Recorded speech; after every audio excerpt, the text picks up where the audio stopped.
Hi, I'm Tamara Lackey, and on this episode of reDefine, we talk to four-time author, world and humanitarian photographer, and one-time stand-up comic, David DuChemin. In our talk, we discuss the perils of going into debt as a small business owner and what it feels like to fall 30 feet from a wall onto concrete below, how social media has helped him through his recovery, and his most interesting answer to the question of why he once had to declare bankruptcy.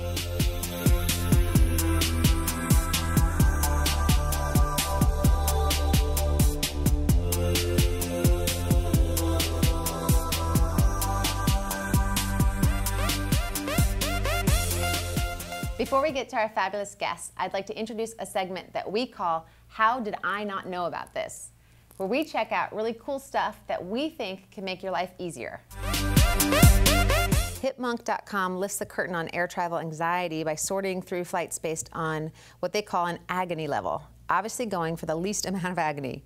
With the option to toggle between price, duration, departure time, arrival time, Hitmonk knows that you most likely want the shortest amount of flying time, the least amount of connections, and the best price and flight times. So it ranks all these factors and highlights for you what they think are the best options, or at least the least agonizing ones. This allows you to take into consideration all the aspects of traveling by plane that might not be outwardly apparent on other mass airline search sites.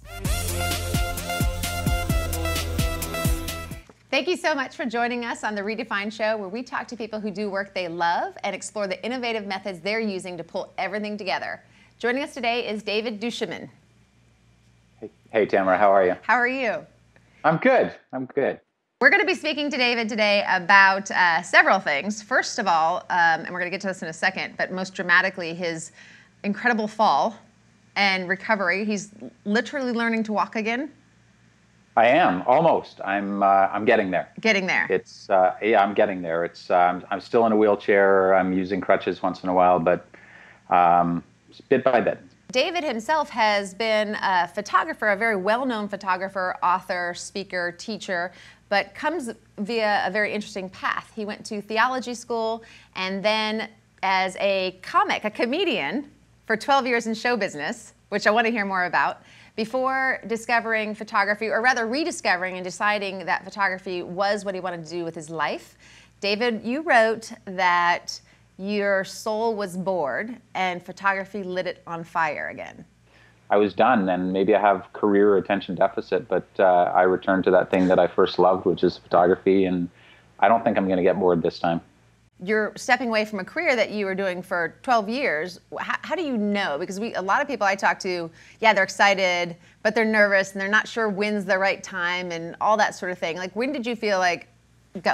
I think it happens in stages. I mean, initially there was that sort of soul boredom where I just thought, I don't know that I want to keep doing this. You know, I enjoyed it. I'd been a photographer since I was 15, but I didn't know what I wanted to photograph. I didn't know the stories I wanted to tell. And I went down to Haiti, and suddenly I knew what stories I wanted to tell. And so there was this initial sort of recognition that there was something empty inside of me.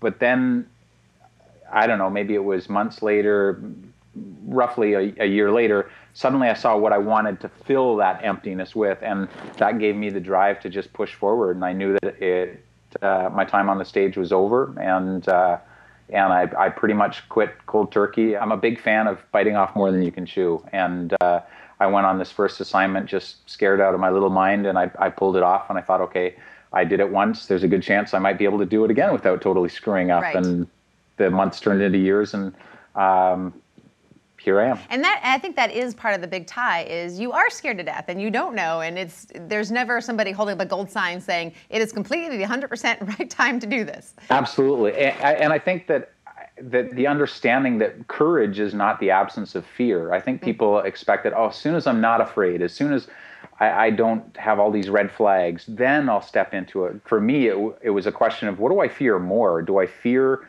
taking this assignment and falling on my face, or do I fear not taking the assignment and missing the opportunity? So it's scary, and I like every day for there to be something that I'm a little bit scared of. It's like when I do my photography in places like India, and people say, oh, I love the portraits that you do, but I could never do that. I'm so scared of approaching them. I say, I am too. I'm just more scared of going home without the photograph.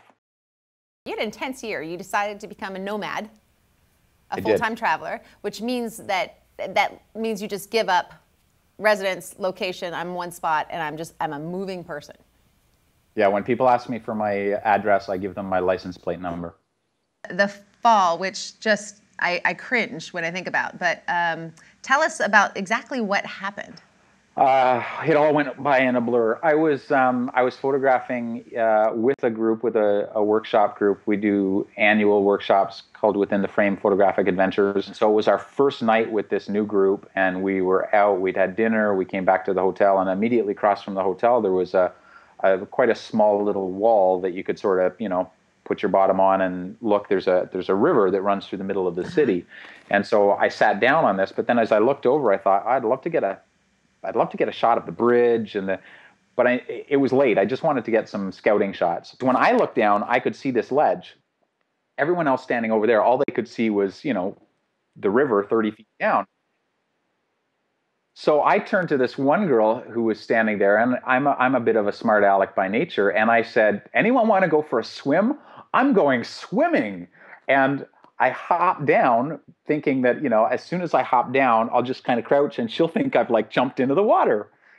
Except I actually did. I mean, I didn't land in the water. I landed on the concrete below. But so the whole thing, what was meant to be actually quite funny, was really pretty stupid. As far as I know, I just rolled. One of my ankles is a little weaker than the other. And now both my ankles are weak. And I think I landed on it and just kept on going. I rolled it, and it all happened so quick, and it was about 30 feet. And 30 feet. Next thing I knew, I was crumpled in a ball on concrete 30 feet below where I'd started. And so actually, it's amazing how lucid my thoughts were. I think they went somewhere along the lines like, "Ah!" Translated, it means something like, "This is a bad idea." No, it's funny. All I could think was, I'm going to die.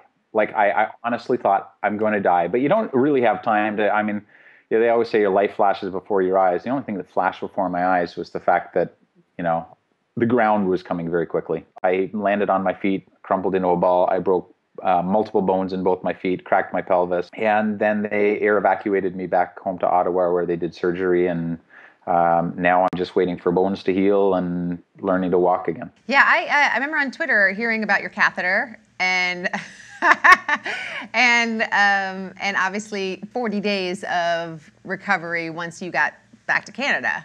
40 days of hospitalization. Yeah, 40 days of hospital, yeah.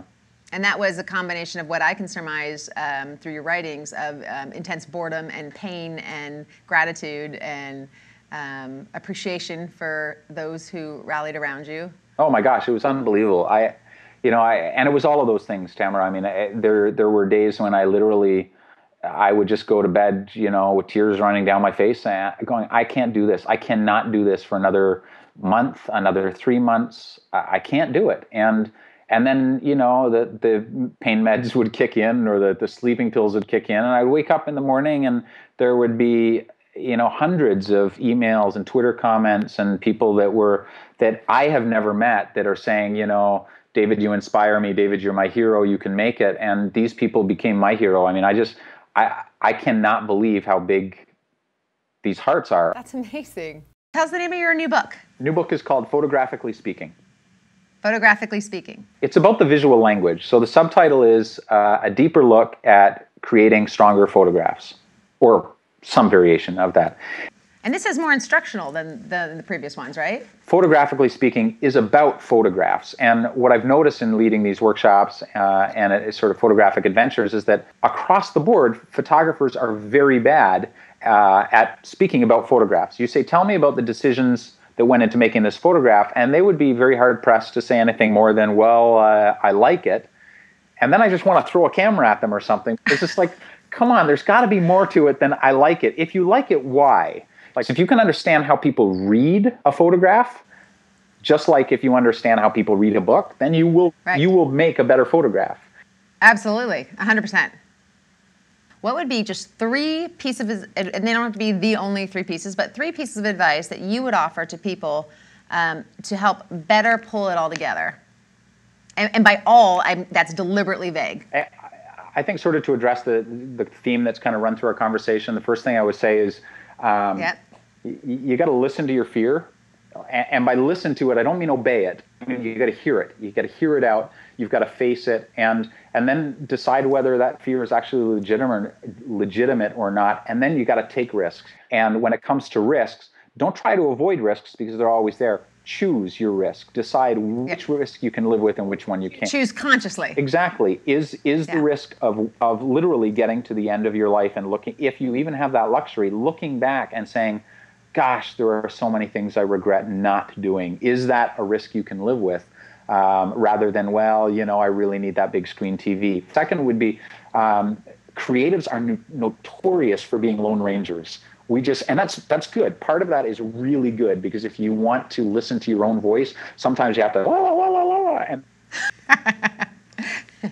but stop doing it on your own. Surround yourself with a team. Find people that are good at what they do. Get a bookkeeper, get a designer, stop being a lone ranger. Third practical thing, and I will preach this on a soapbox until the day I fall off that soapbox and don't fall off anything else, my feet again. Get out or stay out of debt. I can't preach this enough. And as someone I have friends who have been bankrupt, I have friends who have been nearly bankrupt. And as photographers and creatives, we're so delusional. Tamara, when I filled out my application at the trustees for bankruptcy, there was a line that says reason for bankruptcy, and I put optimism. I was far too optimistic, and I know photographers do this all the time. I know all kinds of people who convince themselves that if I get that new MacBook Pro, I will write a better novel. If I get that new 85 1.0 whatever lens, that's a money lens. I'm going to make money on that. People that get into the creative entrepreneurial thing, we're desperate. We don't want to be chained to a cubicle. We don't want to be chained to anything. We want to do the work. We want to be free to do, and nothing will chain you to work you don't want to do like debt will. Well, thank you so much for joining us today. And good luck with the book and learning to walk again and filling up those workshops, although it sounds like you almost have them full, but all the ones that you're still putting out there and everything.